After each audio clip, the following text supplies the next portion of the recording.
Hey there, film fans. I'm Jeff. I'm Dave. And I'm John, and welcome back to The Love of Cinema, a pod in which we'll challenge one another to discuss movies, both new and old, with a strictly positive critical eye. That's right. And to avoid lazy negativity, we have decided to make this episode a drinking game. So anytime we say anything negative at all about the film, about each other, about how much we love parties for hot chicks and guys who like to play chess, go ahead, crack open a beer, because we're really drinking. You're going to hear this sound. That's your cue. That's our cue. Hope you drink along with us. So, pour yourselves a glass as we discuss this and ask, is anyone in LA doing okay? Are you okay? Oh, shit, Who hurt you? These are, of course, references to our film that we chose from the film year 2018, which the random year generator spun. And we chose David Robert Mitchell's Under the Silver Lake, the A24 film that actually got its quote-unquote widespread release in 2019, but it did the festival circuit in 2018, was nominated for the Palme d'Or in 2018, so it is officially in the 2018 canon. Wow. And this, of course, is his follow-up to It Follows, which is getting a sequel. Maybe the Micah Monroe Long Legs Assance is happening, but They Follow is coming out next year, 2025. So maybe you're here because you want to get your David Robert Mitchell viewing in and you want to hear what we have to say about this film. Can't wait to talk about it with you two knuckleheads. Dave's going to give us a mini review of Wolverine and Deadpool. I said that backwards. Shows you that I've been moving. And he's also got a rant, as do I. John, you want to shout our sponsors out before we get into this here episode? Yes, I do. We have two. One is Carlos Barroso. See Barroso.beer. You can see if you're looking at YouTube or on TikTok. Dave, that is not in frame. There you go. It's in my frame. Beer. Oh, 2 out of 3 co-hosts of the Love Cinema podcast get beer from this beer sponsor. We're not shipping it across the country. Yeah, no, that's like distributing or something across state lines. Like, well, I can get deported for that. I'm going to have to drink it instead. One. I'm not. I miss you, Carlos. Thank you for the beer. That's our beer sponsor. Check out the show notes. Barroso.beer is the handle to follow that man. We also have some music, brilliant music provided by the brilliant artist Dasein, Dasein. You can find their music available on all the usual music platforms. Again, we got some links in our show notes to our link tree. You can find everything there. Love, subscribe. You're welcome. Download. That shit is kicking. He has some new releases, I think, coming out relatively soon. Some ambient pieces. He's been working on his attachments to that mega work of Nescient that is like this giant magnum opus that is years in making. It's his Dark Tower. Pieces on Spotify. It's his Dark Tower. It really Tower. is. Yeah, it is happening. And just for Carlos, I'm drinking the white lids tonight. I'm going red lid. Ooh, the white. And then my next one is going to be this one that looks like weed, but it's I did that last week. A hopper or something. Those two go really good together. I haven't had a sip of the white yet. I haven't tried it at all. They pair well. 2 beers with this drinking podcast for sure. You should always pair your beer with a second beer. So to clarify to anybody that really wants to get to our film, we like to set up the context. So we're going to tell you a little bit what's going on in 2018. Big year for money-making movies, for sure. One of the last great years for movies that wanted to make a lot of money. And then a little bit of world events before we get into the feature. So if you just want to get to your David Robert Mitchell takes, then go ahead and scoot along, check the show notes. But we're going to get through a couple things, including Dave's Deadpool vs. Wolverine comment. But we are a real drinking podcast, as you can tell from YouTube. So we like to just get a couple rants and grunts out of the way so we can get drinking before we talk about the featured conversation. Rants and grunts? I don't fucking know, man. Get this shit the fuck up. Yeah, you get that. Fucking Roy Kent up here. Anything else you two want to say? Do you want to mention all the unions signing their agreements so that the strike is over, COVID is over, the agreements are signed. Let's make some movies, even though Apple TV is cutting all of their fucking production because they've fucking been hemorrhaging money and not getting the viewership. God damn it. Were the Teamsters included on that? Because I didn't see the Teamsters logo there. I didn't either. And that made me, I didn't do a deep dive. God damn it. But yeah, I was wondering the same thing. Yeah, I heard a stat. One of you probably has the actual number in your head. Jeff, I wouldn't be surprised if you read it. I think somebody told me Apple TV spent $2 billion on content last year, which that's some expensive content. That wouldn't be the most for, I guess, a Netflix at like peak TV time. I think they were spending like $8. I think we said that last week. But $2 billion is a lot of money for, I guess, a company like Apple that is trying to grow its production, but seems to have a set cap on its subscribers. Like it's just one of these smaller subscriberships, isn't it? It is. Well, they thought they had I think they thought they had a line straight into the market because everyone has Apple TV, so naturally Apple TV Plus would be in there, and they gave it away for free whenever you bought a device for 6 months or a year or I had it whatever. for a year, and then But again, it's like I think they kind of Apple-fied their production where it's like we're not going to half-ass this. We're going to go the full, like we're going to M3 chip everything we make, and Tell you what, I've watched some fantastic shows of this. Anyone who loves sci-fi is really missing out not having Apple TV Plus. I completely agree. I think they're doing. I heard somebody else that covers like culture and things for the Washington Post and other places named Derek Thompson, and he was talking about this, and he basically.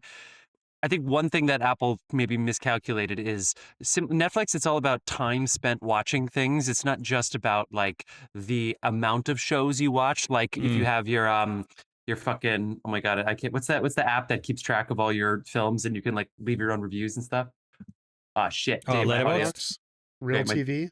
Hold on, Dave, my audio just cut out. Hold on a second. Yeah, I think I heard that happen.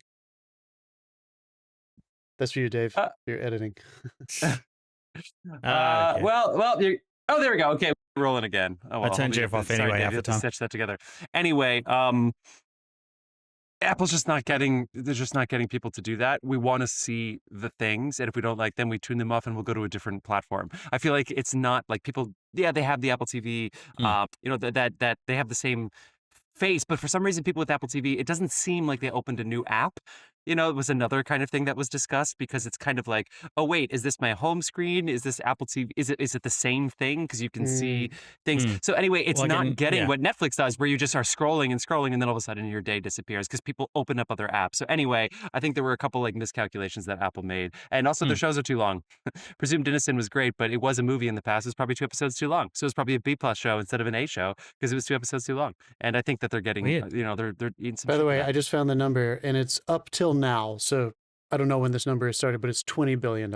They have spent 20 on new content. So if we're counting like the movies, they released 5 or 6, like starting with Coda, maybe when they purchased that for 26, I think, or 30 or something like that million, maybe in 2019 or. Well, I mean, you have things like Foundation and Silo and all that as well that are like just massive, like galaxy spanning sci-fi silos that like it's about to expand, but like the production on that was ridiculous. Like ridiculously good. And they're spending money on salaries. They're spending money on stars. I was going to say the A-listers are getting out of control. Do you guys remember like 10-ish, maybe more than that years ago when they made a bid for HBO? They were trying to buy HBO. Yeah. They wanted to just acquire it. And with all the Jon Stewart stuff and like Apple caring about what happens on their content, like I'm kind of glad they didn't. But it seems like that is what they want to do. Like I do respect that they're trying to make prestige TV and movies. They're not making fluff. For the most part, they're going for it. Like they seem to be exclusive with what they are making. A lot of A-list stars, a lot of familiar faces, big name directors, big high concept, universe spanning sci-fi to small dramas. But Jeff, do you think that what you just said about Presumed Innocent is a symptom of the streaming era in general or Apple? I think it's the streaming era in general. That sounds great, but can you squeeze another 2 or 3 episodes out of it so we can get more eyeballs on the screen? I can if you want me to make a worse product. I mean, do they not realize that I would just rewatch it if I thought it was brilliant? If it was 4 episodes and it's fucking brilliant, I'm going to go replay. I mean, we did that. Start it over again. We did that when Netflix dropped One Piece. We watched it, and then a week later, someone came over. We're like, "Watch this," and we watched the whole thing again. Yep, exactly. I think the real thing that was different in the past is that stories like 24 actually did go from beginning to end, but a lot of other ones, they had their own standalone. So even though they progressed, you could have a clunker here and there. Even Lost had a couple clunkers, and then you moved on. We would always be like, Star in this Trek, case, you got 2 a season. It kind of disrupts the whole story because everything that happens there is going to affect what happens before and after. So I don't know. And 24 was on cable, and of course we're pitching and writing something differently when we know you have to have 24 episodes in a season. It's a different idea. Somebody adapted Presumed Innocent, and they said, I'm just fucking speculating here, folks, but I hear this happens all the time. You go into your meeting and you say, I have this idea for a movie and or a limited series that is truly limited. And they say, can it be a limited series? And if it is already, can we extend it to more episodes? Because they think that equals more eyeballs. Dave, you're a Disney Marvel fanatic. This blows my mind. because one of the only reasons that somebody like me, who's not a hardcore fan of that stuff and doesn't really watch the TV shows, I have gone, and I'm sure I will go again back on Disney Plus to just rewatch my favorite movies because they're good enough for me to rewatch them. It's really weird to see. I don't understand. It's really weird to see like The Bachelorette and Love Island right next to Finding Nemo. Like it's just really strange. Yeah. whole other topic there. Not anyway, Love Island, but whatever. Yes. But all respect to everybody who's trying to make stuff that matters. Apple does seem to be trying to make some good drama, some really good sci-fi. They're funding really excellent directors with movies and ambitiously purchasing independent films. I don't know. Yeah. There's something to respect there. But every TV now, like the Samsungs and the Sonys, all come with an Apple TV app that you can sign up for this thing and get access to all these shows. So great. Wow. I want to watch the Natalie Portman one that just came out. I heard it's good. That one does look good. I've heard things about this. Yeah, and it's kind of similar. It kind of feels like the movie we're about to talk about. Cool. It's kind of a strange. Unfortunately, the Taika Waititi Lisa Kudrow one does not for me. The Time Bandits, but that's okay. I'm 3 episodes in. That's a show you can sit down and watch with your kids. Okay. I don't have kids. With that attitude, you never will. Apple, fucking moving in.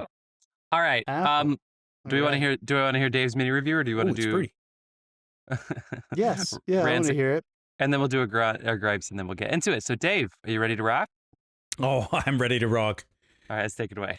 Deadpool and Wolverine. It was hyped at just the right amount. I feel like maybe they showed a little too much in the trailers because I was in one of the first screenings they had on Thursday, and you could tell every joke that was in the trailer because no one reacted to it because they've been watching the trailer religiously. It's still a great movie, and it still does some fantastic things with the characters. Wolverine has a really good turn. Deadpool has a really good turn. There's emotional stakes in it. It doesn't do everything that we thought it was going to do. It's a little different to what people were expecting. And I think just go in and have some fun. Like if you don't know any of the Marvel properties, it might be a bit of a loss, or like even some other properties. I can't say any more than that, but like it might be a bit of a loss. But there are some fantastic gags in it, especially if you do. No. Yeah. There's other things because I didn't know who she was. God, there's other things. There's like so much thrown at you. It's great. It's interesting you're mentioning and they just had fun with thing. it. You could tell it was made by people who had fun with it. Yeah. It's interesting you're mentioning the trailer, and that franchise always has fun with it for sure. So hats off to that. Kevin Feige commented publicly that he was either seriously considering or saying, I am not, whatever, going to show as much in trailers moving forward. Because apparently this did specifically get some backlash. I heard, from what I read, not just on what you're talking about, but more specifically about showing her, and I don't know who she is, the villain, but that he felt like they gave away the goose a little too much, and that some restraint if they're going to keep this whole anthological kind of it wasn't the villain that they showed. It was another character they showed that everyone was like, oh my god, I can't believe they gave that away. Fuck yeah, this person. Okay yeah. But they did that for a very good reason, because she wanted to go to the premiere and everybody would have lost their mind. Yeah, I guess so. Yeah, I guess. Yeah. Okay, cool. And that's all I can say, because saying anything about this movie would ruin it for someone. So I'm not going to say a word, but oh my god, yeah, it is fun. Dumb reason. It's fun. Don't go to the premiere. Just don't go. Might go see it. I saw, you already did it last week, but I will just agree with you that I saw Twisters and I had fun. I did go see it. I went and saw it because I did remember last night I booked my ticket last week. Mm-hmm. Yeah. Oh yeah. I wasn't able to go that night, but I did go on Monday night. It was really great. Big giant. Did you cancel IMAX your ticket theater. though, or did you give them twice the? Did you pull a mark? I gave them twice the rev, baby. Hell yeah, baby! John coming through. Hell yeah! Unlimited. I mean, let's give Twisters that money. Come on. It was fun. All right. I'm watching Normal People right now. I can't remember if I mentioned that in what you've been watching. But she's in it, right? Isn't that the lead from Twisters? From Twisters. Hell yeah, series? Dude. That's where she blew up. Daisy Edgar Jones. That was where she blew up. It was really great seeing her. Fresh was where she sort of blew up. Paul, I met Paul on an airplane. My only comment that I might, and it's not a negative, but it left me wondering, like, they kind of went into the sci-fi space And of course, the first twister does things that aren't physically possible. You know, how are screws getting ripped out of places, but all their clothes are staying on and their bodies aren't breaking in half. Yeah, that was incredibly when they're being disappointing. pulled against the belt. You know, of course, these things are ridiculous. But this goes into actual like science fiction, which I think is science fiction, right? I don't think they know how to slow the rate of. So that was the only thing that I was like, huh, okay, that took a turn. At I wasn't best, really it went into expecting scientific that. I still theory. enjoyed it. Sure, I did enjoy it. Whereas I would just, it is kind of a testament though, maybe to where we're at. And I'm not criticizing it. I had fun, but the other one did not do that. They were just real people under extraordinary circumstances, a la Amblin, like their hallmark, right? What they do. This is still Amblin, but they took it to a sci-fi place. So it kind of ends with this completely Amblin, we don't sign divorce scenario. papers. Oh, come on. Come on. So that was the only thing that kind of made me think. I thought in the theater when she was driving into this giant twister to save the day, I remember thinking, this is actually impossible. It's not unlikely. There's no reality. I'm no longer in reality. So, but you know what? I still had a great fucking time, and everybody should go see it because it's still really fun. It seems like summer's about having a great time this time around. Did they do what Stranger Things was? And it's like, wow, we had one really awesome, great twister that happened in the first one that split into two. Well, let's just have like 6 twisters at once in this one. Did they do that? They don't go 6. They don't go Hydra. No, I do want to prop it up. The best thing about this movie is what is in the script. There is a relationship, character, twist and turn. Twist? The way they make you see certain... Yes, sure. Fuck you. The way they make you see person and people, and then eventually you end up caring for it. Like a really good classic Aristotelian shift. Everybody changes teams in this movie. Like, yeah, it's fun. And that is human. And that is real. And that's why I think the movie's so good. Not because of the special effects and the sci-fi. It's actually when that dude walks through the rain in the white shirt, I nearly fucking changed teams. I was like, that goes. Wait, I buzzed the wrong person. I'll take it. Yeah, that is some Top Gun, Top Gun right? homoeroticism there, Dave. Yeah. Let's get Glenn Powell his due. He's very handsome. That's a handsome man. And of course, straight after I'd seen it, we went and did Q&A with him at the, Dave. Like for the like the session, and was he charming? Was he super charming? He was very. They were both very charming. Good. Yeah. I mean, did anybody throw panties at the stage? Did you guys know Lee Isaac Chung made it? Yeah. Did you know the director of Minari directed Twisters? Did you know that? Yeah. I did not know that. That became the subject of contention on Matt and Mark last week, as did we. Did they hate it or did they like it? Humble shout out that Dave listened to the episode. They hated it.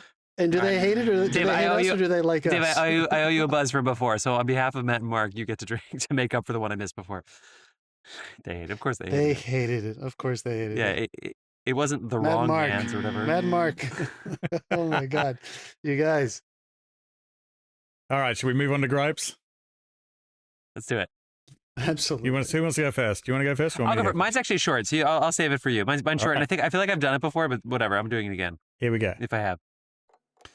Okay, it's time that we have an elevator reset button. Like, as in, like, if the lights are lit up, you can go, oops, and then hit a different one. So, like, sometimes, okay, look, sometimes I hit L for lobby when I should hit G for ground or 1 for go fuck yourself. And sometimes a child hits 20 buttons on the elevator, but it's fucking ridiculous. I can reset my bank password in like 3 seconds, but I'm stuck going wherever this fucking elevator has to take me. Cool. And so What's some your bank child, password? if some child, this is not my bank password. If some child just says, I really like the numbers 2, 5, and 8, so let's light them up.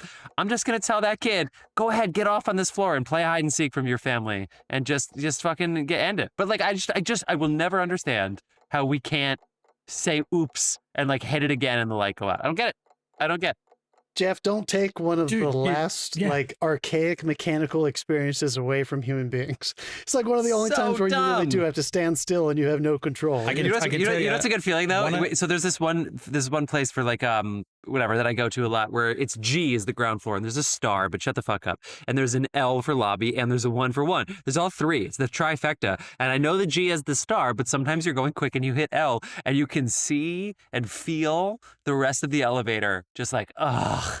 I just lost 10 seconds of my life because of this. Dude, one of the buildings I work in has an automated system. You hit the button before you even get in the elevator. You walk up to a panel, you tell it where you're going, it tells you what elevator to go to. And if you hit the wrong button, no one can see it. Or there's a chance someone else gets it. Or you get on an elevator and you'd be like, why are we going to 3? Yeah. Nobody, it's just me. Or do we go back to like a fun lift surfacer? Somebody who can like control it completely with a crank. Because then you won't get those Let's hire somebody. Let's give somebody a sweet job. Like, there's a fancy hotel that has that. One of my buildings, like you walk in and like when you hit the button and like there's like the lobby and then 2, right? So lobby 2. There's an escalator you have to walk past to get to the elevator, but they're getting fucking hit 2. It's like you could just take the fucking escalator. It's half the distance. Anyway, that wasn't my rant. All right, Dave, take it away. Lift services. Yeah, all right, now I want to preface this gripe with saying, don't preface it, you pussy. That AMC did the right thing at the end of this and gave us a free pass to come back. But I'm just saying, I went to see Deadpool at one of the very first fucking IMAX 3D screenings that they had, because this movie does use 3D quite well. And I bought my ticket 2 months ago. Remember me saying, I bought this ticket 2 months out, right? Yep. So I've turned up, scanned my ticket, gone in, sat down. I'm like, wow, the theater's a bit warm. 1, the fucking air conditioner's broken. So there's no air conditioning in the IMAX theater. In July. Which I think is, and it's a full fucking IMAX theater. This thing's booked out because it's the first screening. And then, which I think led on to the second thing, which is about 20 minutes into the film, your left eye had a blue stripe from top to the bottom of the screen. So the projector shit itself, and then someone walked in and went, like no one noticed because there's no one in the fucking projection booth these days. So someone went out and complained. They came back and went, sorry everyone, we got to stop the movie for a second. We're going to go to 2D because the projector's broken. Oh my God. So everyone's like, oh, and what about the air conditioning? Oh, that's the building. That's not us. Well, we don't fucking care. Yeah. Like we're sitting here in ball soup and the projectors just stopped 20 minutes into the movie. And you've basically, it's one of the first screenings of a major tentpole film in the summer. Now, I know they didn't have control over a lot of that, but fuck me. Dave just said he's sitting in ball Dave, soup. you have you texted it. Listeners, he texted us right after this happened. Dude, and by the way, everybody, just so everyone knows, because I think everyone would find this very sweet and charming. Me, Jeff, and Dave have a text thread with Matt and Mark that is incessant and relentless and ongoing. And Dave shared this piece of information with us. Dude, you have the worst luck with AMC theaters. You know what's funny? All time. What did Mark say or Matt? One of them responded. Yeah, and said, either IMC or was it you that said AMC or something? Yeah, did I run over a gypsy that was a shareholder? Yeah. It's like, which is not cool. You have the worst AMC luck of anyone I've ever met. Yeah. Yeah. Like it's like they reached out from under the car and like, projector broken. I told you guys when we saw Dave, Dune 2. Coming up. Yeah. I told you guys when we saw Dune 2, I thought we were maybe in a 4D screening because our air conditioning wasn't working and we were fucking like it was like 98 degrees in that theater and we were all sweating and everybody came out tears in their eyes and also tears from their scalp. Everybody was just looked like shit. Desert we were power. sweaty. Yeah. Fucking awful. AMC. Well, it's funny. I heard somebody. I was so pissed off. I was like, you know what? I'm going to make a fucking montage video of every time we've ragged out AMC. So I went back through our catalog, and it came out to 19 minutes of our showtime that we've spent talking about how fucked AMC has been at their projection model. So I whittled that down, and we're going to release it on the internet later this week. But it comes down to about 11 or 12 minutes. Okay. I think we should do it on the show next week too. We should just air it. Yeah. I heard somebody tell me this week, somebody in the business of film world tell me that they have heard and they think that we're going to eventually move to a place where there's going to be way less movie theaters physically and that they're going to just change the exhibition and the way we do movies in movie theaters. There's going to be less screenings. There's going to be more exclusivity. There's going to be less theaters to try to create that more of that event experience so that people won't think of these. I feel so like many movie theaters is this dilapidated kind of thing. The only way you would get that across the board is if you eliminated like all of the investment money people. Like, because they're literally you just heard it here, folks. Get as many screening private people. equity. Yeah, could Wall just Street, fucking get pull the out. fuck out of the film industry. You don't know what you're doing. Honestly, you got us pregnant. Get out of there. Come on, Nick. I don't understand why you're still. What are you doing? You're not. Wait, did we already talk in the show about how Sony Pictures acquired Alamo Drafthouse Cinema? We talked a lot in our text thread. I don't know if we talked about it on the show. That's unbelievable. I'm trying to find out the name. There's a theater that's opening near my new home that was bought by Alamo, which I guess is now Sony. It's not the Metrograph. What is that theater that's uptown? Anyway, I'm excited. I can't wait, even though I have an A-list, but fucking awesome. The one on 86? Well, but that's that'll be the 4th, but there's going to be one up by 100. That'll be the first time Sony has a distribution method for their films because they usually sell them. I'm curious if they're going to do that too, or if they're going to try to. No, we're not trying to do that. Yeah, we're not trying to join the films only come out in Sony. Well, that'd be suicide. Yeah, the Metro Theater. Likewise. The Metro Theater. All right. The Metro Theater? New theater. Cool. Oh, actually, let's talk about the year 2018. Yeah, let's go. Let's go. Ready to talk about the year 2018? Yes. Good. My audio just clipped out again, but I think it was when I wasn't talking. Dave, thanks what for doing going on over there? I don't know. What's going on over there? I don't know. My laptop is pretty young, pretty new. Really bummed, it's a fucking hardware issue. Oh, we'll just cover the moment where Jeff hits record record again. Vamp? Is that the motion for us to vamp? Play me off, Johnny. Yeah, I don't have any audio.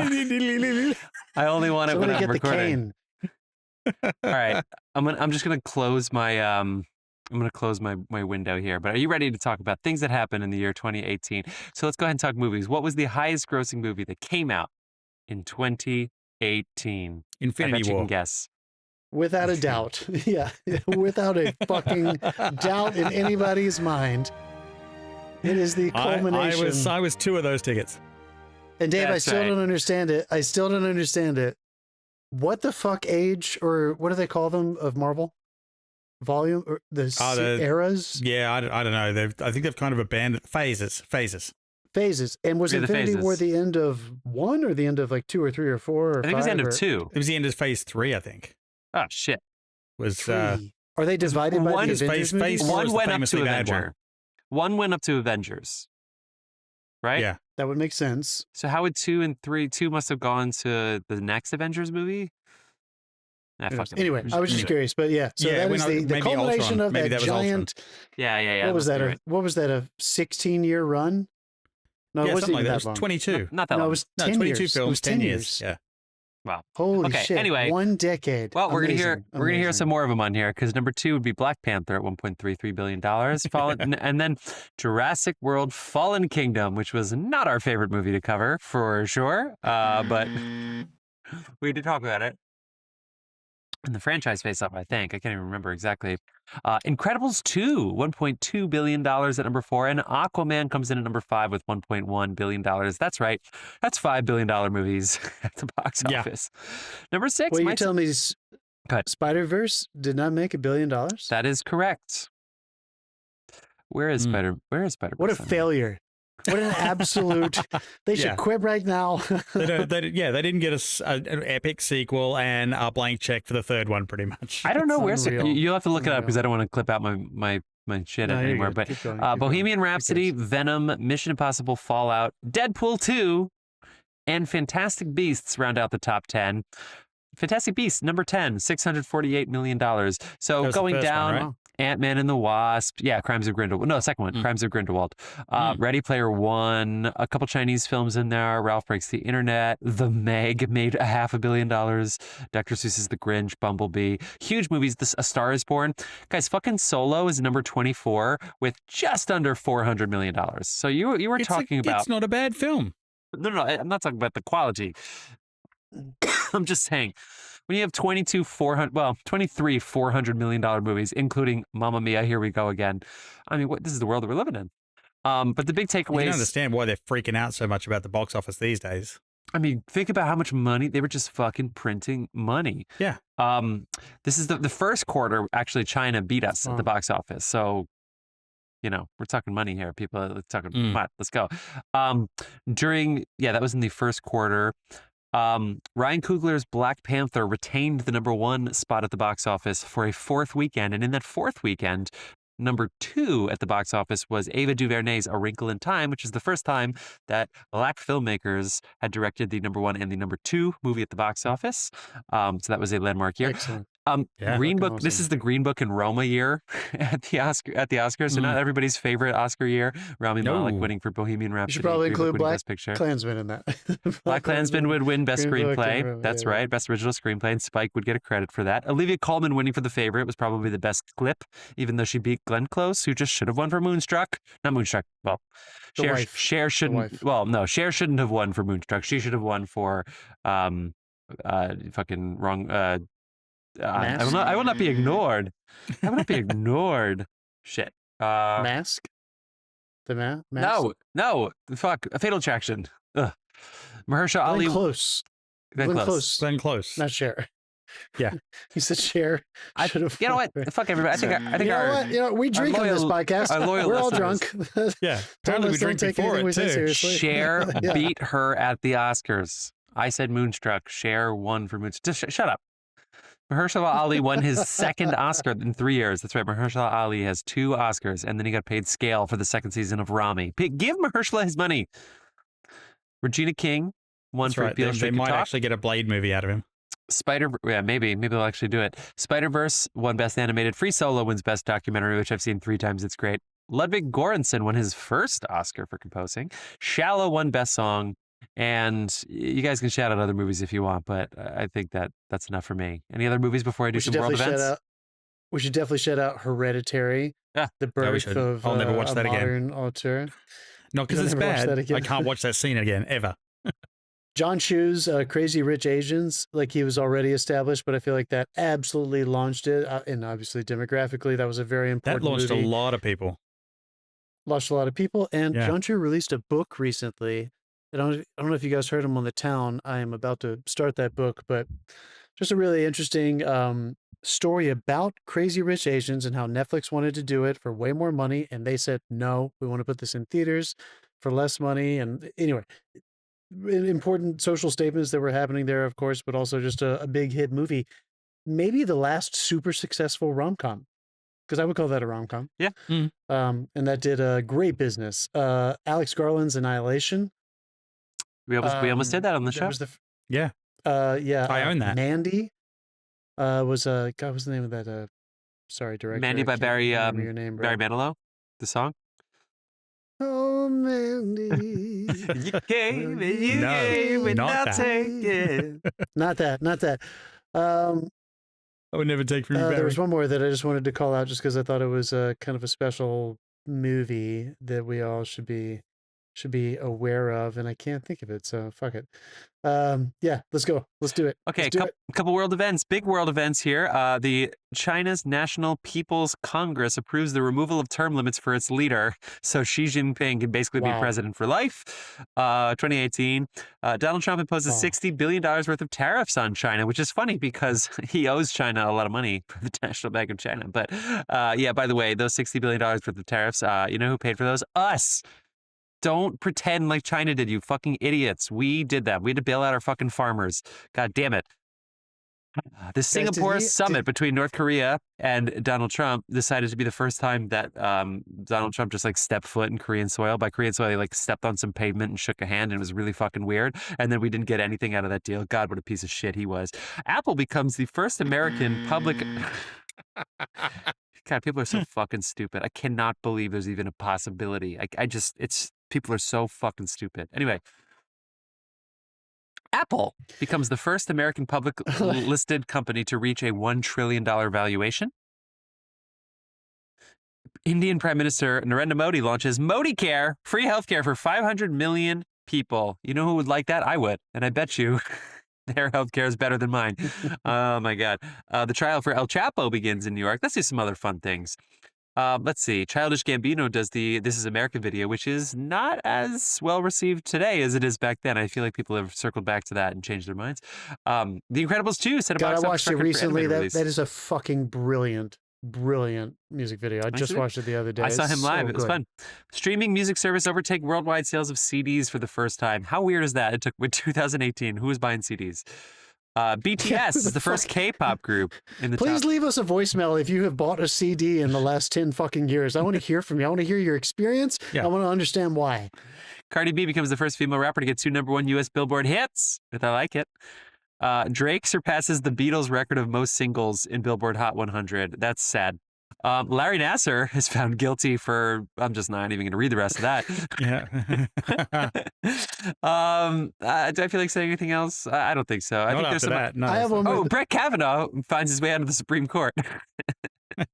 Sorry, guys. I just have to bring Found his this way up out of because a you kegger. mentioned Xi Jinping. You mentioned Xi Jinping, and I just have to. Did you guys see what Trump said yesterday? Oh, No. yeah. It's too good. Yeah. We He was don't often talking do to this. a group of evangelicals. This is Oh quoted yeah, from yeah. the No, Atlantic people. everybody's and he seen literally said, He said, "You I'm not won't have to Christian. do it anymore. We'll have it It'll all be figured out. fixed. Yeah, well, it'll be fine. fixed. You won't have to vote. You won't have to anymore, vote again. My beautiful Christians." that. Isn't that great? That is Isn't the that great sentence. that the Christians won't have to vote anymore? Both sides should be telling them that. He also said, I'm not Oh, Christian, but in my all the God. quotes, I guess he convinced everybody to say, I'm unintelligible Christian. He definitely says, I'm not Christian. Well, I've seen a clip where he does say, "I'm a Christian." But this one he said, in that, I'm not Christian. same clip. Oh, that's So, dumb. Oh, so they fucking again, audio. people Yeah, are that's fucking with bullshit. it. That's bullshit. I think Hitler was a Christian. Whoa. Yeah, I said it. Yep. Well, Did you buzz me for and that? turning I'm it buzzing around. you for buzzing me for that. No, we can There was also- buzz people for negative stuff, even if we agree with them. Also, a lot of weird shit. This movie is It's a lot not of negative. This movie is a lot of I'm not weird drinking. shit. So as we get into there, a super blue blood moon happened in 2018 where 3 lunar events coincided, producing a rare super blue blood moon for the first time since 1866. The night of January 30th into 31 saw a total lunar eclipse, also called a blood moon, due to the reddish color of the moon while the Earth's shadow is whatever, as well as a blue moon, or the second full moon of the month. Not only that, the moon was also at the closest point to Earth in its orbit, making a super moon. What day was that? Trifecta. All right, let's talk about movies. What day was that? That was January 30th into January 31st. Wow, Wow. that's so weird. I haven't been able to get an erection since then. Get the fuck That did it. It's a out. magic spell. It was either And- that or and- the gypsy. And You Teresa, fucking, Teresa, I'm so sorry to hear. I'm so sorry to hear that. It's yeah, really Teresa. Now sad. we know. RIP. Yeah. When did you It's get got married? a couple of paddle Yeah, pop yeah. sticks just taped to it. Just, yeah. Watch out for splinters. Okay. Okay. There's also a mission to the sun. Paddleboard. Oh my Wait, god. did you guys see the thing about Oh, JD yeah. Vance having a relationship with a couch? They're an ice cream in Australia. What? Paddle pops. It was a joke, but it's pretty funny. Okay. Oh, wildfires also ravaged California. So here we go. Let's go ahead and. They're doing it now. Guys, Yeah, that's terrible. I'm closing Firefox so I don't fuck up my Yeah, my yeah. audio anymore. Okay, so Firefox. Please. is Also, we're done. 40 minutes in. That's We should right. probably talk about the movie. That's right. I use Only Firefox. 40 people. minutes in. Ooh, I tried to close Fire. There we go. Okay. I'm going to give you. Oh my God. I was going to read the IMDb description. I just closed it. Okay, people. So we like I to can read start it. from the gut. What'd you think? What did you feel? So we're going to read the IMDb description and then we're going to let you know what we thought, what we felt about Under the Silver Lake. Ready? Go ahead. Here's the IMDb description. Sam, an enchanted young man, finds a mysterious woman swimming in his apartment's pool one night. The next morning, she disappears. Sam sets off across LA to find her, and along the way, he uncovers a conspiracy far more bizarre. It's a pretty good little, pretty accurate little description there. Sam Yeah, right. Yeah, that is describes Andrew the movie Garfield. entirely. Sam is Andrew Garfield. The mysterious lady is Riley Keough. Also, Topher Grace. Shout out. Yeah, bearded up Topher Grace. He is in the movie. Topher Grace and Your boy from It's Always Sunny. Yeah. And Wait, is that not him? and Westworld. that was him, right? Yeah. Mhm. Or was that Topher the whole time? And I was No, confused. no. No, did you get? Why isn't he Topher- showing Jimmy up in the Simpson. cast Jimmy list? Simpson. Jimmy Simpson. Yeah, thank you. Okay. Anyway, let's get Okay. into it. What'd you think? What'd you feel? Let's do it. Let's do Dave, it. Dave, since you were the deciding vote, I would love for you to go first. And by the way, none of us have seen this. No. This was another I'd 2 weeks heard- in a row I'd heard this was quite where none of us had contentious. seen it. Yeah, I heard this was quite contentious and quite divisive when it first came out. I can tell you this goes from 0 to 120 on the weird scale right out of the fucking gate. Like, we could spend this whole show just unpacking the first 5 minutes. Is it the squirrel or was it even before that? It's even before that. But it's, I can't put my finger on it. I haven't had this much fun watching something this weird in so long. Oh, Dave, that's great, dude. It's like they play with styles. Almost every shot in this is a joy to look at. I don't know why. I think it was just the composition they were using and the fact that that changes styles as well. But there's just so much to take out of this and where it goes, because a lot of the situations in this don't end the way you expect them to. And certain paths he takes are certainly not what you're expecting. Like, you will never see the ending of this coming. Yeah. Did you expect to see a kid have an egg shoved in his mouth during this movie? Well, we've all done that. That was so cathartic. That was such a sweet Honestly, part. I actually was thinking that. I was like, I get Fuck it. that kid, dude. I kind of thought that. Oh, Guys, God, I think we're all on the same page with they the kids. keyed a dick into his car, and that was like not even necessarily the and like a worst thing lot that of other happened to cars his that were car. fucking pissing and keying cars, and he beats the hell out of these little... They're not kids either. They're like teenagers. They're old enough to get punched in the mouth. Yeah. So John liked this Your movie Honor? because of Hide your kids. Hide your wife. Everybody's getting punched in the mouth up here. yeah. There is a Dave, anything else? No, I'll leave it there until we get into talking specifics. short and sweet. Awesome. I too really, really, really enjoyed watching this.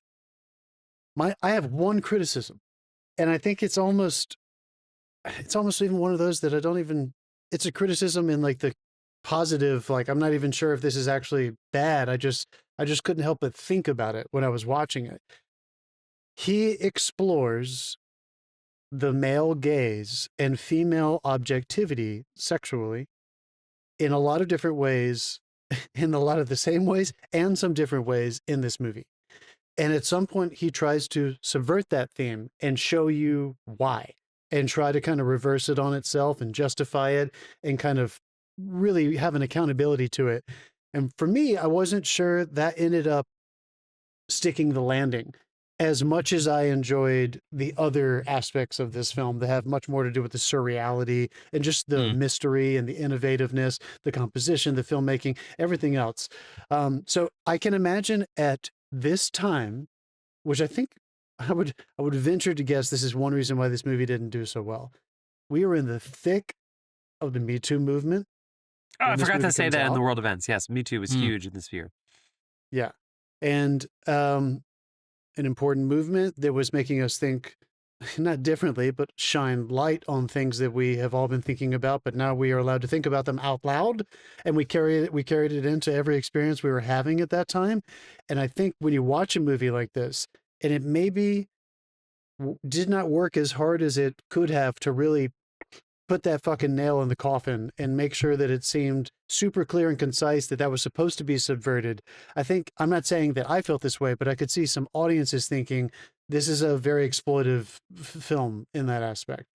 But I do not want that to reduce my entire takeaway from this. I don't want to sound reductive. That's the thing. Like sense. they leave like this film, everything it sets up, there's not a payoff for everything. And so it literally reflects life. It's like sometimes the threads are just left dangling. And I normally hate that, but for some reason he did it exactly right, and I didn't mind that not all the threads had a conclusion. And even then, Dave, like, is that you take this film, like, I want to watch this movie, 30 years from now when we're in a different headspace or whatever. At the time when this came out, I think people wanted everybody to answer that particular thing. You're not allowed to do that if there's not a very specific reason that we can all understand and agree is wrong. And I just, this movie was more ambiguous than that, partially because of the nature of mystery, partially because this is a very mature filmmaker that expects a lot from their audience, one of which is for him to not have to answer everything.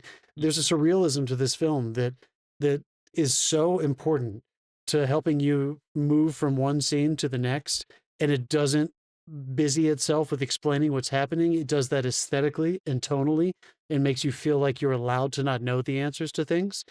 And in that sense, and I think we're going to talk more about it, I have heard some people use the word masterpiece when they talk about this. And like, it kind of is one of those movies where I'm not surprised it has a strong cult following.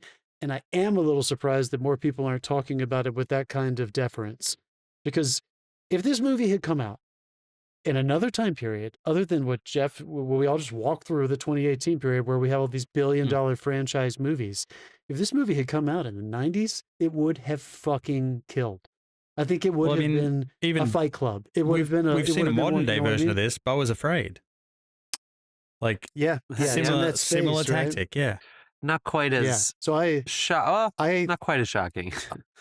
I was in my head a little bit. Here's my one sentence takeaway. I was in my head a little bit about the way they handled female exploitation, even though it was intentional. But ultimately, I was overwhelmed and so moved and so had so much fun watching this. The artistry, the story, the filmmaking, the tiny budget level of what they were able to achieve with that kind of approach, that I had not seen a movie like this in a very long time. It's one of those. What do you think, Jeff? I struggled with it for a decent amount. I got into it right away for sure. And then for a while, I kind of was in my head about, I was like, okay, so this is his weird LA mystery movie. And I feel like a lot of directors go to LA and maybe they have some success and they have some time and they just write these LA-centric stories, but they make them mysteries, and it's an excuse to run around the city. And we're in the Griffith Observatory all of a sudden, and we're looking at the Hollywood sign a lot. And we're in Silver Lake, which is like I've heard from multiple people, like it's a rite of passage to stay on someone's couch in Silver Lake. Dude, some of the best Mexican food I ever had was bought from a truck in a car park in Silver Lake. There you go. And this is in the title. And so there were a couple times where I was like, it's not as weird as Beau is Afraid, or not as crazy and out there. It's not as youthful, and like the character's ignorance isn't like part of the I don't want to be ignorant anymore, like Brick, Rian Johnson's early film from like the early 2000s, with Joseph Gordon-Levitt similarly dressing casually and like having this mystery and trying to uncover some kind of like murderous underground mysterious thing, like follow the White Rabbit shit. I will say the biggest review I can get is that I was like, okay, I want to go back. I had some time. I finished it at 7 p.m. tonight, and I wanted to put everything in order because I was like, I feel like everything's spinning in my head. And so I was watching, and I couldn't stop watching in my accidental rewatch. I was watching these scenes and knowing the ending, knowing the arc, I could not stop these scenes. I was like, fuck, I have to keep moving. I don't have time to like rewatch the whole movie. And so I would like skip to the next scene, and then it'd be at like the next party, and I'd be like, oh, okay. I was like, oh yeah, and there's the girl whose dad dies, but he didn't die. Let's watch her. Oh. And then I rewatched like the scene where they go to the Silver Lake, and I couldn't stop fucking watching the rewatch. So maybe this actually is one of those movies. I actually thought, I was like, I'm never going to see this again. And then here I am at the rewatch, and I'm like, this is awesome. Every single second of this rewatch, I like so even more much going on in this. Yeah. There's so many statements being made at all times in every frame. Yeah. So I was, it got to after a while with the comic book guy and the dog killer. I was like, who's killing dogs and the people? And it was like, I guess we're going to get some answers, but it's kind of like, is it actually going to be worth it when we do? I was kind of in that space a little bit, and it was just, it was simple enough that it was easy to, not easy to follow, but it was simple enough that it wasn't like I was like, who is that ever? But yeah, I really love the rewatch. And ultimately, I think highly of it. I mean, it's really funny because I have a couple of notes here. It's like, are they playing with styles here? And then 5 minutes later, I'm like, yes, they certainly are. Because a lot of stuff, like, and the other note I had was, is this building to a conspiracy or is it an essay on overthinking? And it's both, and about 5 other things. What's another thing I realized in the rewatch is that he's right about everything. He's right, but it doesn't really matter. Well, it's at first I thought he was having certain mental issues. Like there's a thing called apophenia where you see patterns where there aren't any. But then they turn that on its head. Well, I love it. He's like, it's on the dollar bill. And I was like, dude, it's just a bunch of fucking diamonds. Like it's a check design. It's like so yeah. There are some like any Jeff, I guess I do want to not to put you in the hot box here, but Bring it in. Let's go. what are some other movies you were talking about where you said like maybe you get into LA and you make your LA mystery? Like, what are you thinking of? I said Brick. Brick is a good example of that. It's Ryan Johnson's movie. It's set in high school, but it's sort of the same idea. Jonah Hill Yeah. did mid '90s, which is obviously a very different tone. But it's like you go to LA and you write your LA movie. You know. Your LA movie. Yeah. I'm thinking of is it The Room? The Room. You know, the famous bad movie. Oh, come on. I know, but I'm saying like it's people go to people go to LA and they write LA movies. Drive. Drive is a weird underground LA movie about being around the city. Nightcrawler is an underground LA In saying this, mystery movie. although I don't know about you guys, but everyone who lives in either one of these cities, New York or LA, has had a night sort of like this. Right. Where it just crazy shit happens. We talked about Like, what's if the anything, Scorsese movie from this the is 80s? after hours. Yeah, this is after hours with daytime. After Hours, that's right. Yeah. Yeah. But it's different. In New York, it's always these like subway, like travel around the city, like Night Stalkery things. In LA, it's these weird murder mysteries with cults. Yeah. Why is that the case? Yeah. Yeah. I still felt that.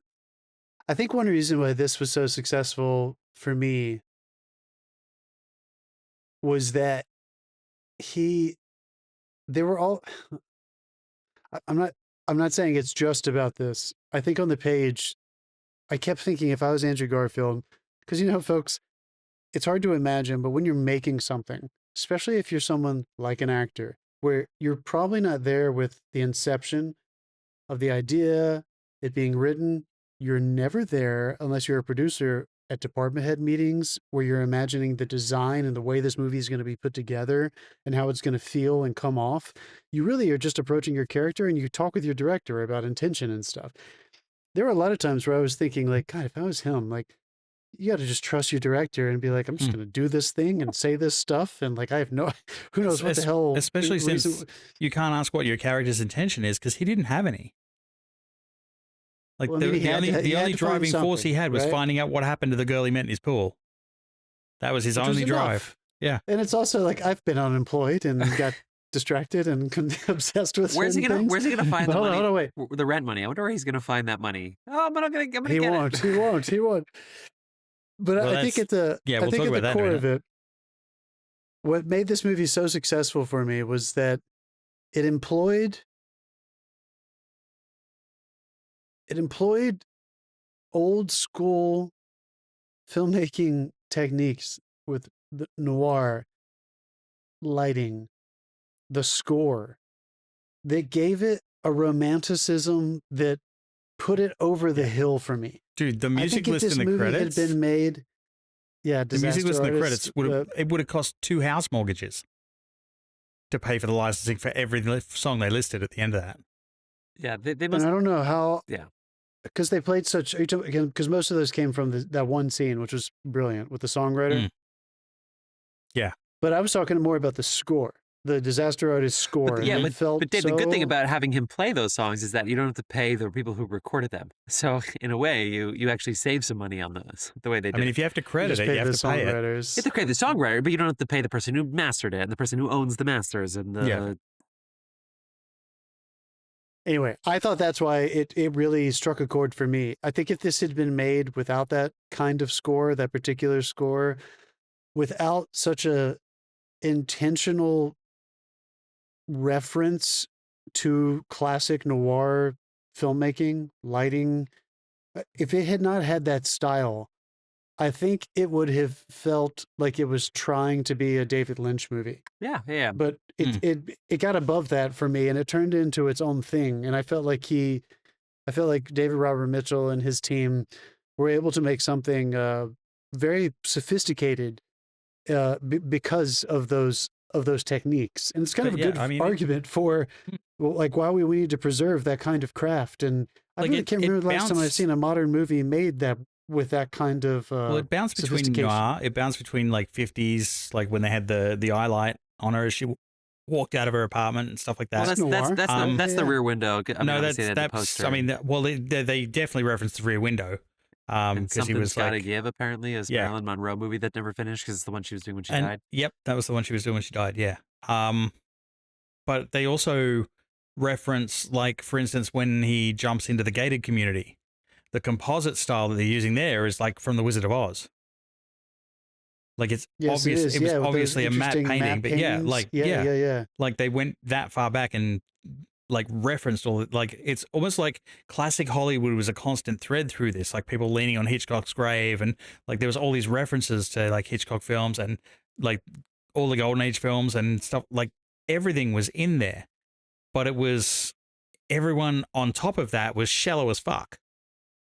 So I feel like that was a statement in itself too. Like I know I got off track there. We were talking about lighting, but like they used that was the thing I said at the beginning. They used so many different styles for compositing a scene that you were just bouncing around everywhere, and it made it so interesting to look at.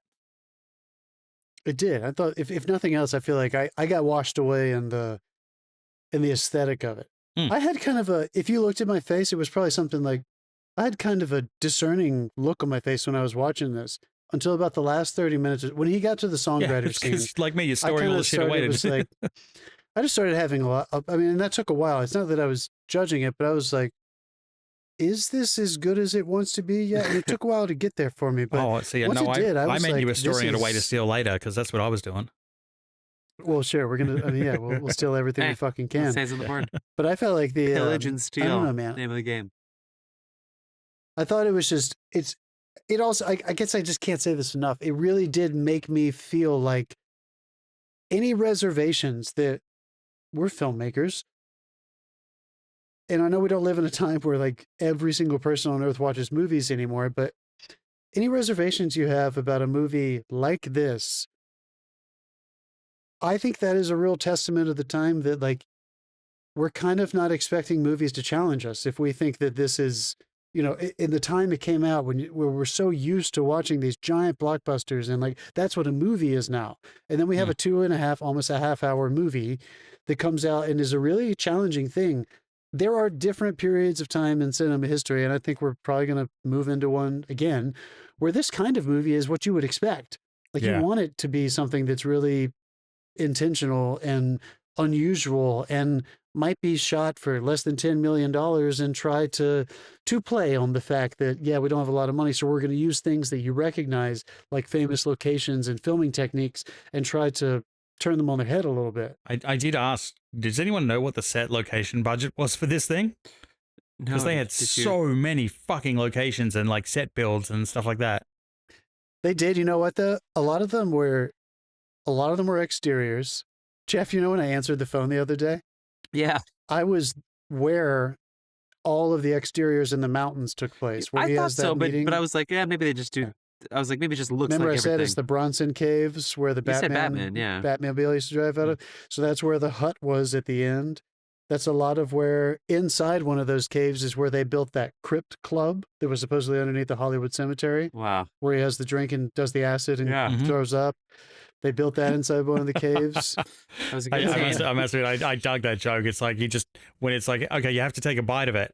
And he puts the whole fucking cookie in his mouth. I'm like, yeah, I'm sure I'm going to put this whole fucking cookie that I got off some random chick on a rooftop in LA in my mouth and eat it. It's like, how do you give away? What are you thinking? How do you give away acid cookies to people who might not go? How many people were just like, okay, well, I'll go. And then they take the cookie and then they just eat it. That's such a good fuck you to people who aren't going to go to your show.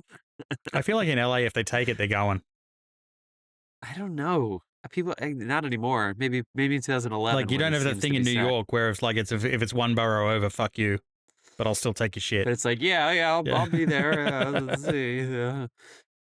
What'd you think of his allusion to? Because I think everybody who loves one of the most famous LA mysteries that you didn't mention, Jeff, is Mulholland Drive, which is a David Lynch film, which. Sure. It's a Lynch film first, but it's such a contemporary LA mystery film. I hadn't mentioned Mulholland Drive in there, which is a fantastic LA movie. I don't remember any of it when I watched it with you. I can't help but mention, what's his name, who is the guy who writes the magazine. Do you guys know what I'm talking about? The Zine? I'm trying to think. Oh, yeah. I forget his name, who like took his own life, and they're like, does he seem like the type? But he definitely didn't. It was definitely that crazy, creepy chick. I forget his name. Patrick Fischler. Yes. Patrick Fischler. Dude, who is for a the second I was guy like, in Mulholland Drive. I read your zine. Who they talk to at the diner, who goes behind the dumpster and sees the old woman and passes out, and it's like his only scene. Wow, And really? same thing here. We basically give him one famous scene, and then he gets attacked by a woman and dies. So there are a few things like that too that are just like direct nods to, the most and the highest achievements of this kind of surreal kind of storytelling. Right. But I'm not gonna lie, I don't know if it's just because I read a book on Chinatown, but there were elements of this where I was like, this is almost like a contemporary like blend of something like a Chinatown. Sure. The It uses a reservoir, lot yeah, of course. stylized naturalism Mm. that is totally rooted in LA reality. Yeah. And yet seems to subvert it for the sake of cinema's sake. See, I couldn't, And I putting couldn't it bring into this up this like kind 'cause of I used my Chinatown reference last week. So Yeah. yeah, sure. You get one Chinatown reference a month. There were a few Yeah. times when I was genuinely uneased, frightened. Of course. The scene with the owl woman, yeah, that was a little fucking scary. that was a little scary. Again, it kind of, and I could see this Why really did she frustrating leave? some Just people. because he had Like, a gun? I'm why did surprised she left. leave? Because Yeah. he has a gun. Like, where did she go? Was she real? Does that even fucking Yeah. matter? By the end of it, I'm not sure. Like, I really don't know if yeah. that was real. I and want to if she say actually say killed she wasn't. Patrick Fischler. The other So you don't think he saw her in that video? on the though? video, Okay. no, I think it was an empty camera. There was nothing there. Same as in his apartment when she comes out of the cupboard. I also had a note here: is That the was fun. songwriter the devil? Is the songwriter the devil? Maybe, but is it funny that he was playing all these like hit songs on a piano and then he kills him with an electric guitar? Well, it also like that reminded me of in the Matrix, the second one where he finds the architect. The architect. Yeah. Yeah, Yeah, definitely. but yeah, I was definitely getting like, I've been around for a long time. Like, this dude's putting fucking secret codes and everything. I definitely got devil vibes of him. There's also something that I have learned from being here. There is like it's not like everybody believes in it, but there are these like conspiracies that there Mhm. are underground tunnels, highways, that some of the super, super rich people here do have, some kind of like manipulation of this city that is very specific to this city. Huh. And it might ripple out from there because so many people are in entertainment are so powerful here. Yeah. So it also does a good job of kind of playing into that, which I mean, don't they know don't- if that would make sense to somebody who doesn't know that about LA. They didn't know. But that wasn't totally I think fictionalized. The everybody fact that he knows that believes about that. LA. I think because everyone in LA kind of leans into it. Like if they're having an exclusive party, they make sure it's exclusive so that the rumors can start and stuff like Yeah. that. It's It's in remember Babylon? I fucking hated that movie, but remember they have the underground and it's Tobey Maguire. He like Mhm. he's like at the on drugs in the underground. The other big question that I have is he the dog killer? Yeah, do we get clarity on the dog killing? You don't. No, they never do that. I think the dog killer was an actual event that happened in LA that he used in the film, but they kind of at The certain human points killing makes hinted, sense. like so at times they hinted that he might be the dog killer. Yeah. Yeah. No, they totally did. Wait, But then we do have that scene where that Andrew Garfield is a dog killer because he smells a lot. Is that what you're saying, or is it just? Well, he can't just no, make the just the way dogs were reacting to him. There was a whole heap of stuff. well, they're reacting when because he he had asked- those weird ass biscuits, right? Well, we know that at the end, yes. But again, even then, it's like, is he going around killing dogs because his ex-girlfriend used to have a dog? It did seem like he might have multiple personalities going on, where he was waking up in graveyards and in his bed and the dog dreams. Yeah. It was very much it was like in Game of Thrones when you wake up and you don't realize that you were just a wolf, sucking on the blood of the fucking buck or whatever, and you wake up and you're like, man, it tasted real. And he's just like, I wonder what that was like for Riley Keough to be like, you're gonna be in the pool and you're just gonna bark at the camera, but pucker those lips. Yeah. He's just fucking, I wonder what that was we like. just to want film. we just Yeah. The women. imagine trying to get that past an intimacy coordinator or something. It's like, yeah, she's gonna be naked in the definitely pool, barking like a definitely dog. no intimacy coordinator like- in this. It is interesting that they started the bird lady with the old lady, the first one to. It did take away some of. I know there's a lot of sexualization of women in this, but for most of the time the nudity was not that sexual, and so it is maybe that was part of the in for the director to start with the bird lady and then ease into that. Even the sexual encounters weren't sexual. They were talking during the news. So it was really interesting the way they did it. I'm not saying it's right or wrong or anything. It's almost like he was. Well, it's funny because I wanted to say he starts this movie in a certain state of disassociation from his life, and by the end, he's completely disassociated from his own reality because he's like over in the bird woman's house, and they bust in the door, and they're like repossessing his flat because he hasn't paid his rent, and he's just like whatever. He's watching. He's watching his own life happen. I think he just smiles because he's in the club. No, he loves that he's in the club. He's watching his life happen from a distance. That's cool too. But I also love it that he basically knows he's not going to be killed by that creepy lady, even though he probably should have been, because that he got to stay quiet, saying the symbol, which is basically like, you're good, you know this, we know this, you got to stay quiet or else. And so he's like, okay, cool. He's like, he's allowed to exist in the club, which I thought was cool. He is good, right? There were a couple times where I was like, okay, why does he have a lisp in this scene and not other scenes? But ultimately, those are small things. I think he's really good. I think he's good. He's really good. I feel like the end of this. I feel like the end of this movie is the first time he's honest with himself.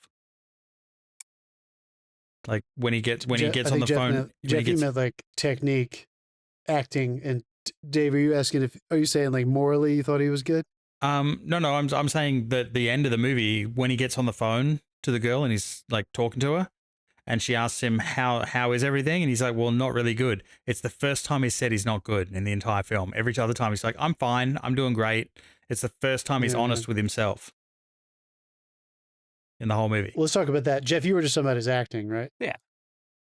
Yeah. But Dave, I know what you mean, I loved that scene. Yeah. It's in the midst of this very strange scenario that is justified, but it's still really weird once he's in it and he's talking to these people who believe that they're going to be buried like pharaohs and ascend to some great place. And in that is the most human scene of all. Within that sequence is him actually talking to the girl he's been trying to find the whole time, just to kind of be like, I was kind of hoping to hang out. Are you sure everything's cool down there? And she's like, well, yeah, I might as well make the most of it. Yeah. And if I had to put like a boom theme on it, that is the line for me, where she basically says, I'm trapped underneath this giant thing, but I put myself here and I better make the most of it. I felt like that was maybe, I don't want to project, but that was maybe David Robert Mitchell's theme on living here and just in general, trying to live a life that you said at one point you wanted to live. The idea of the life you want is what you make of it. And once you're in it, you got to make the most of it because there's no real escape, which is why I felt like when he watches his film, his place being, not raided, but when the police officer and his landlord come to officially evict him and he's looking at it from across the way at his neighbor's house, I feel like for the first time he realizes, I have escaped the way I thought about life when I lived there. And I now have a new chance. I have a new chance to actually start living the life here. I also thought it was interesting that in a very real way, yes, they didn't kill him, so of course that's important, but in a very real way, them kicking him out of his apartment is the only actual real world consequence of everything he just went through. And we didn't even see them kick out of his, we didn't actually see it. Yeah. Yeah, I mean, I guess he's getting kicked out. I think he probably will. Somehow his other consequences were every very attractive woman just wanted to have sex with him. It was like, wait, what? He smells. He hasn't showered in days. He's wearing the same clothes. He's unhappy. I love that line from her at the end. Is that patchouli? The old lady. By the way, did you guys also think, and I thought this was the final, who gives a shit, I'm not going to explain it. Did you guys think he was going over there to find out what the parrot was saying? Yeah, I did. I actually did. Then they have sex, which is a wonderful cut. The way he cuts across time was wonderful. Yeah. The mystery was helped so much by his just, fuck it, we'll cut away and we're just going to pick him up somewhere. It doesn't fucking matter. That's not the point of him going through every detail. The point is him moving to the next place of he's going following into this the lake. actively. They did that. They were at the party, and then all of a sudden they're climbing the fence, and then they're in the water, just like a couple little cuts. That was a beautiful sequence, but I don't, who cares who was none of shooting the at her? none of the middle bits were important to the story. It was fragmented. But anyway, so he wakes up with her at the very end, and you think she's going to tell him what this fucking bird is saying, right? And it's going to say something that's going to point to some kind of understanding of, even if it's a misdirect of why he was doing this. And I don't know. I never knew what he was saying. I thought the parrot was saying like it's fucked up. I thought he was saying like something like that. Just saying That's fucked Hollywood. up? Was he really? Mm-hmm. Is that what you've been trying to say for 90 Hollywood. I looked it up. Is that what you've been trying to Apparently say for 90 seconds, but your co-host wouldn't let you? The bird was saying Hollywood. Is that what you've been trying to say? No. You were trying to say something else, but somebody was talking. I got excited. I'm sorry. I do want to, like, I feel like I'm glad that he got evicted from his apartment in the end, because, like, where the fuck does that guy live? Like, you've looked at apartments over there. Do all of them have a path to fucking evil Narnia in the backyard? Yeah. First of all, that was beautiful. Second of all, maybe his mother, who calls him on the phone, has tons of money, but like, why does she love Seventh Heaven so much?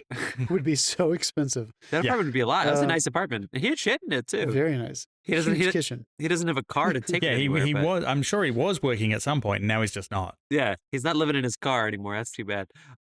There's also something specific to LA. You guys, she said she was watching Seventh Heaven reruns. Guys, I just thought that was so funny when he had the binoculars, the cigarette in his mouth, and his mom was like, "I was watching that Seventh Heaven episode." No. It's a movie, Seventh Heaven, with Janet Gaynor. It's not the. No, show, fuck, no. She sends it to him later on a tape. Yeah. Fuck. There's just one last point that I did want to make, because it's really true. And I heard about it when I was younger, and I was thinking about moving out here when I was still acting. And it is the difference between New York and LA, which is something that, I miss a lot about New York, is that in New York, you live on top of each other. It's so physically communal that you often are incentivized to leave your apartment, right? Like it's so easy to move around on foot. It's so much easier to like physically be around other human beings. In LA, you have more incentive to stay in your apartment. It is harder to go out into the world and meet up with people. That's why New York was a COVID hotspot. Sure. That is why. But in the sense, mentally, it is just, it is not that much of a stretch to see just the intro of this man who kind of has this life where he doesn't really talk to anybody else, and he kind of just lives in his apartment. And yeah, he has work or whatever that work is. Even Jimmy Spencer, who has like, I'm working. They kind of joke about the idea of work. Yeah. Simpson. That kind of thing. You got some hide buzzing him for that wrong name. Jesus, that kind of thing is so relatable over here.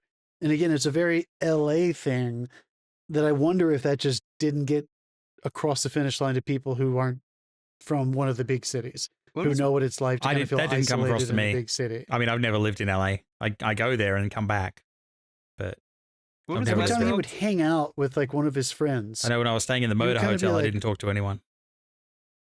Yeah, sure. What did you guys think of the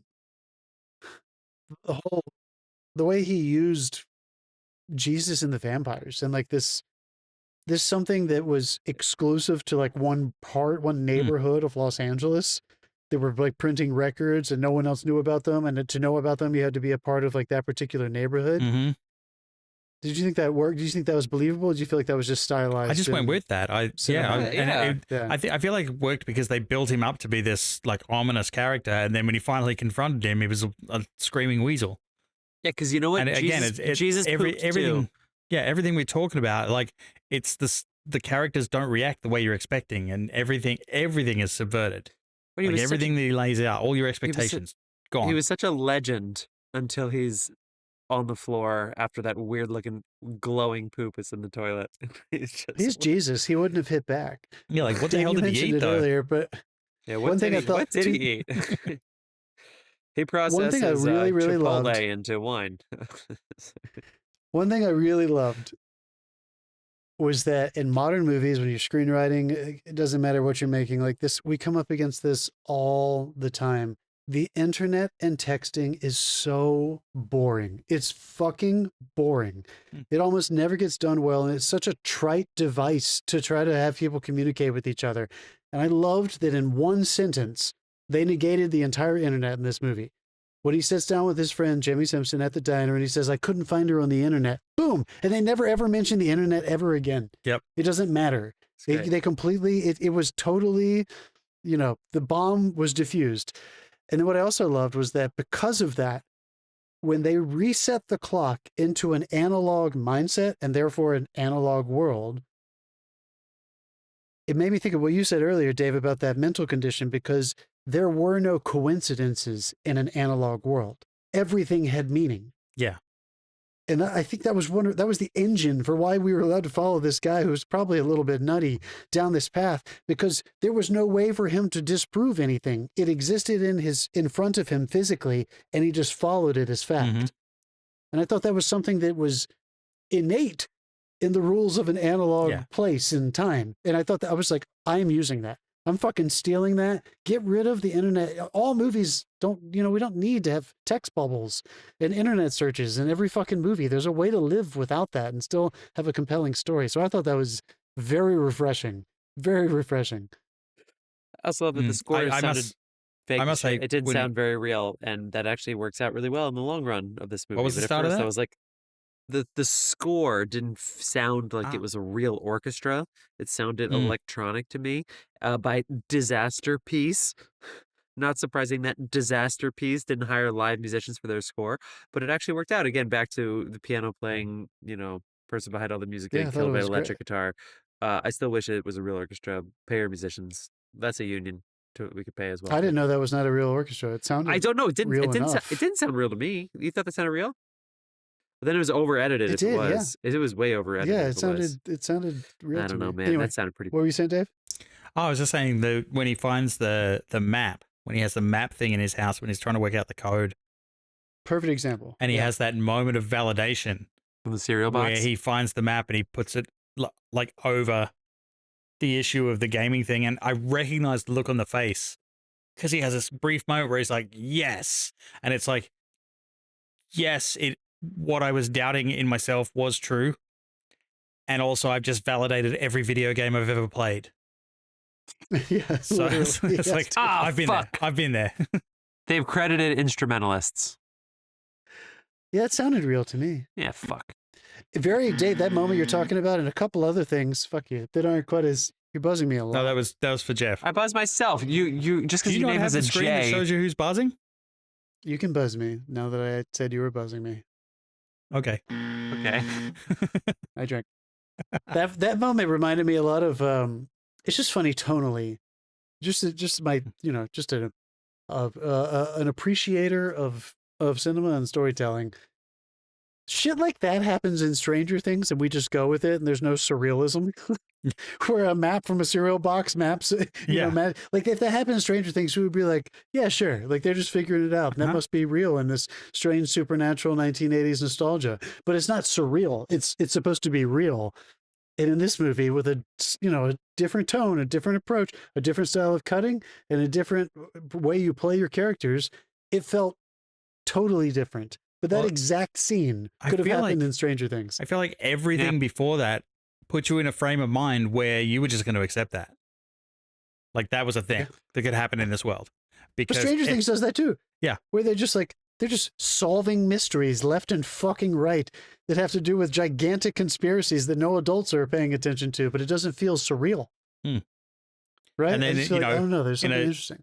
5 minutes before they cut to a street scene where there's a guy sitting in a garage with a film audition sign. It's like, yeah, we all know what's happening here. Yeah, we've all auditioned for those movies before, you know what I mean? That's the image behind John. That's the image behind John right now, right? Beware no, that's the dog. It is. It's right before they turn to the right and see the movie auditions. Say, there's something smells weird. Maybe it's this guy that just showed up. Yeah. I'm glad he was nominated for the Palme d'Or. This is my takeaway.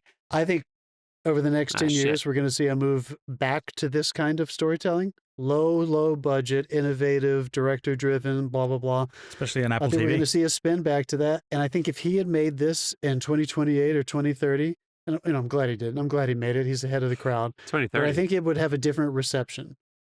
I think he made it at a time that was maybe the worst time on earth for him to make this movie. And it came out, he got celebrated in France, and no fucking surprise, Americans were like, no.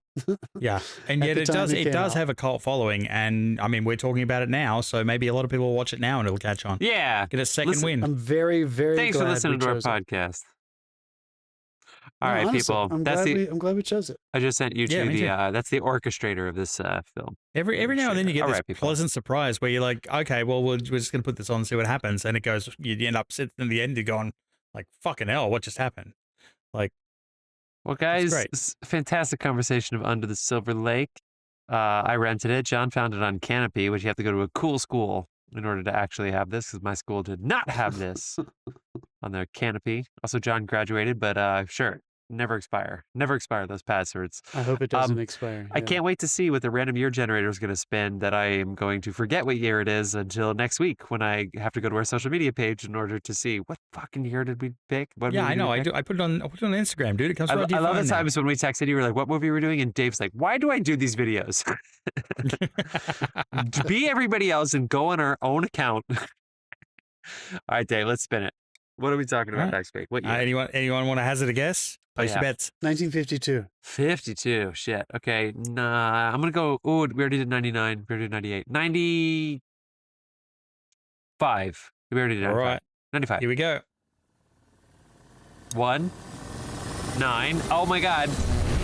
Whoa. 40. Whoa. 4. Anybody Whoa. get whiplash? Was anything going on in 1944? I don't remember. We'll find out in a Okay. minute. The world was at peace, unified, totally on the same page. We are not going to There'll sit be here. like 6 films made that year. We are not going to sit here and Google films for you people. We are going to talk about it in a second. We're going to do what you've been watching. But if you want to know what we're talking about next week, stick around to the end of the episode. Dave, we'd love to start with you for what you've been watching. We obviously know you saw Deadpool Wolverine. Anything else on the docket this week? I just for fun, I turned on The Purge, the series. Because it turned up. Yeah, Wow. it turned up because now that they've got that bundle with. Actually, I don't know where I found it. I think I found it on the Hulu thing. But anyway, it's good. They build the drama really well. But if you're a fan of the horror movie The Purge, you're going to be incredibly disappointed because, like, when they do the death scenes, one of them even was in silhouette, and you could see they're just hitting them with props. Like, it was kind of lame in that way. The drama is building really well, and the story is getting me. But yeah, as far as the horror element that they used to have, which was like the grotesque killing of random people during the movie, that's not there. How is Jason Blum doing? Is he still doing okay? I think so.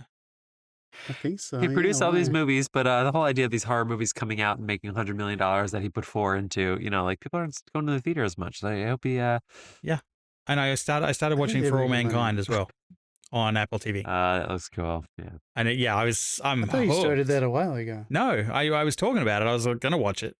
But I never actually did. Other things kept coming out, and this week It's I fun, just isn't it? went, I'm going to give it a go. And yeah, I'm only one episode in. I'm like one episode in to season 1.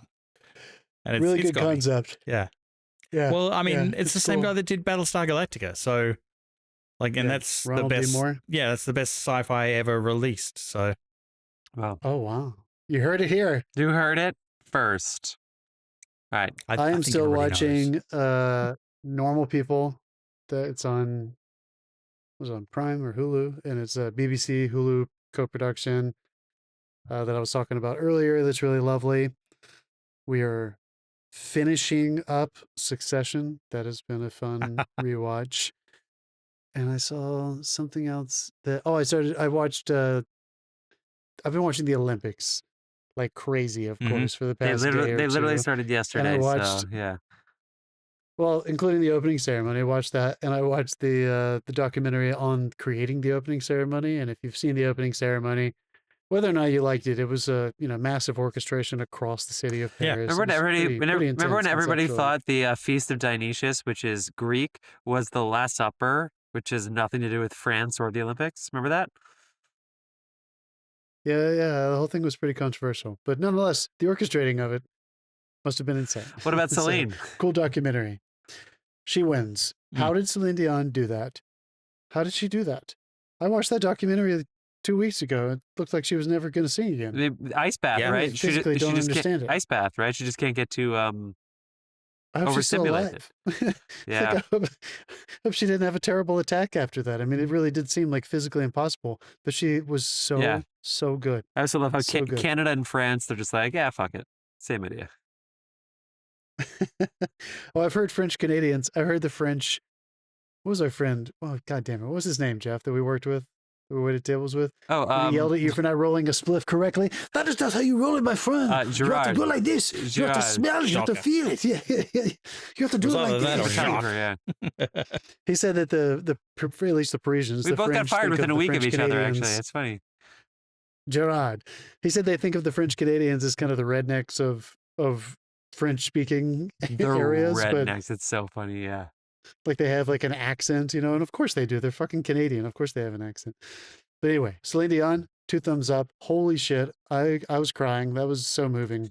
No, you know, gets 2.5 thumbs up is Simone Biles, man. She's back. Holy shit. Did you see that fucking vault that she did? And then the beam? Man, I she's stayed off up. running. I stayed up in the middle of the night after I watched this Oh, movie. yeah, it's just not so stayed bad for you. awake. It was 5 in the morning here, but, and- you know, it's 1 or 2. And it didn't for you, start till like 2 or 2:30, but I Yeah. watched the women's qualify. Yeah, it was fun. Anyway, what are you watching? Oh, me. What was that? What was that movie that I watched yesterday that I was texting you about? I have it here. Oh my God. It's a Liam Hemsworth, Russell Crowe. It's on Netflix.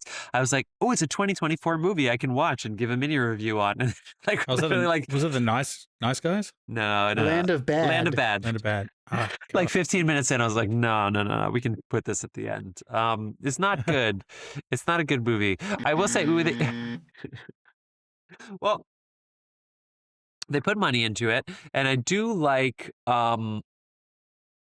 so Liam Hemsworth is doing a rescue op like for the CIA. So I think he's like Army or something, but he's working with the CIA. And Russell Crowe is a drone operator living in Ohio. But I the skimmed drone. past that today. So he's basically the eyes in the sky for Liam Hemsworth. Apparently only one person can contact the drone. So if Liam Hemsworth dies or whatever, the other 3 guys are totally screwed and they're out in the middle of nowhere because the drone is their backup, basically, their protection. So there was some good lingo and stuff. It's just, oh my God, I was trying to tell John, I feel like the dialogue writers and directors sometimes don't feel the action of their movies. So it's just what's on the page and what's in the frame. But there's no pulse and the no drone heartbeat. actually wrote this. I mean, honestly, like the AI that powers the drone would have written the same dialogue.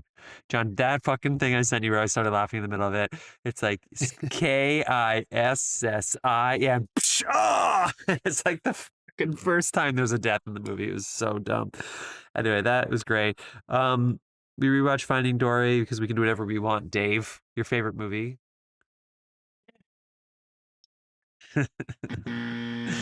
And Presumed Innocent. I know I already said it About before. as memorable as if I was Presumed- Dory. Here's the thing about Presumed Innocent.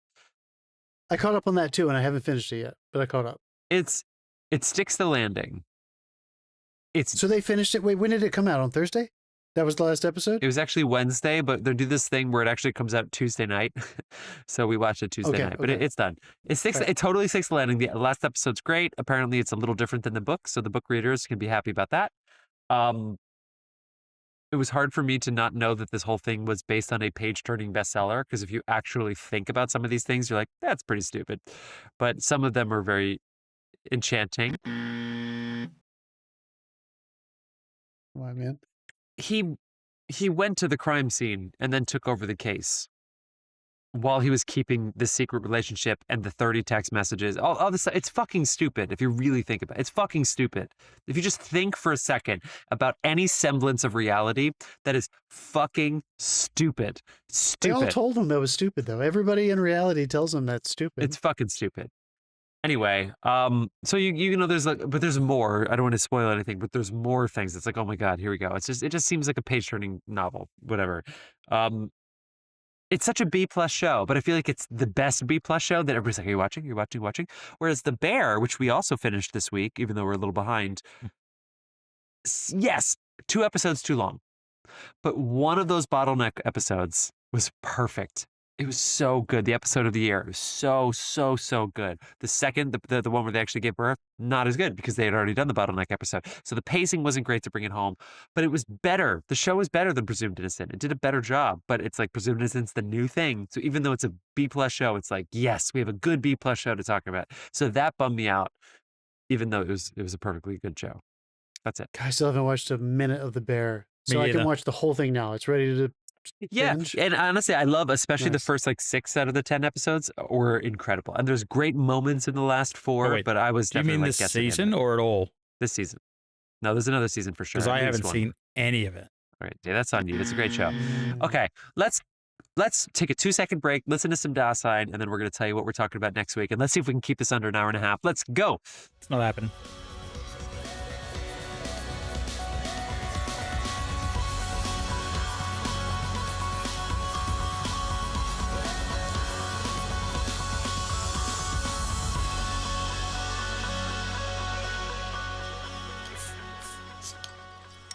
And we're back. And we're back. We're back. People, we've already talked about Gaslight, which is a fantastic episode way back in our catalogs. We got to go back in our catalog to talk about that early Angela Lansbury film. People, I'm so excited about this. I'm very, very, very excited. We haven't done enough Billy Wilder on the show, Ingrid so we are Bergman. doing. I know she was the lead of the movie, John, but give Angela Lansbury. She's a fucking legend. 5 Tony Awards. Never won an Emmy for playing Jessica Fletcher. Makes no fucking sense. We haven't done a lot of Billy Wilders in here. Read the apartment. So let's do it. Double Indemnity, 1944. Let's fucking go. You ready to rock? I'm ready to rock. Hell yeah. Anything do else it. you want to say before Fucking we go, go. people? Nah, that is only available for, I think, rent or buy for our basic subscriptions, but it's worth the rental. I'm telling you, it's a great movie. I haven't watched it in years and years, so I'm excited to see it again. You probably buy it cheap. Find yourself That's a an good old point. picture house and get out and see it. I love Let's that go see a accent. flicker. Fuck everybody. Let's go. Off to the flicks. Another LA movie. All right, folks. We'll see you next week. Is it really? Shit.